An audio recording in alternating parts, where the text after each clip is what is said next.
দর্শক, দেশের বিভিন্ন স্থানে নানা দাবিতে সংবাদ সম্মেলন, মানববন্ধন ও বিক্ষোভ মিছিল অনুষ্ঠিত হয়েছে।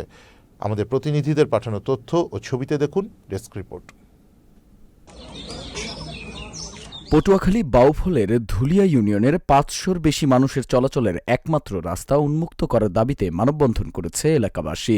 শুক্রবার উপজেলার ঘুরচাকাঠি গ্রামে সড়কের ওপর এই মানববন্ধন অনুষ্ঠিত হয়।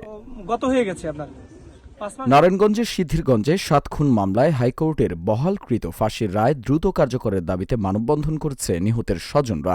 শুক্রবার সকালে সিদ্ধিরগঞ্জের ঢাকা চট্টগ্রাম মহাসড়কের মৌচাক বাস স্ট্যান্ড এলাকায় এ মানববন্ধনটি অনুষ্ঠিত হয়। ভারতে মুসলমানদের উপর নির্যাতন, মসজিদ মাদ্রাসা ভাঙচুর, অগ্নিসংযোগের প্রতিবাদে পঞ্চগড়ে বিক্ষোভ মিছিল অনুষ্ঠিত হয়েছে।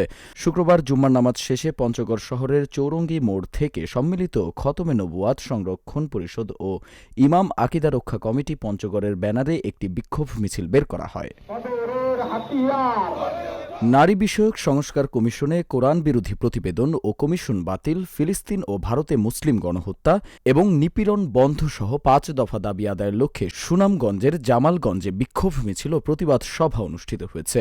হেফাজত ইসলাম জামালগঞ্জ শাখার আয়োজনে বাদ জুমা একটি মিছিল বের করা হয়। রংপুর পীরগাছায় ইটাকুমারী ইউনিয়নে ৩ দফা দাবি বাস্তবায়নের দাবিতে মানববন্ধন কর্মসূচি পালন করেছে এলাকাবাসী। শুক্রবার বিকেলে ইটাকুমারী জমিদার বাড়ির কেন্দ্রীয় এলাকায় এ মানববন্ধন অনুষ্ঠিত হয়। ভাঙন প্রতিরোধে দ্রুত ব্যবস্থা গ্রহণের দাবিতে মানববন্ধন কর্মসূচি পালন করেছে ভাঙনে ঝুঁকিতে থাকা ক্ষতিগ্রস্ত এলাকাবাসী। বৃহস্পতিবার গ্রামবাসী সহ নানা শ্রেণী পেশার মানুষ এ কর্মসূচিতে অংশ নেয়। আল্লাহ আপনার ফজল করমে এই প্রতিষ্ঠান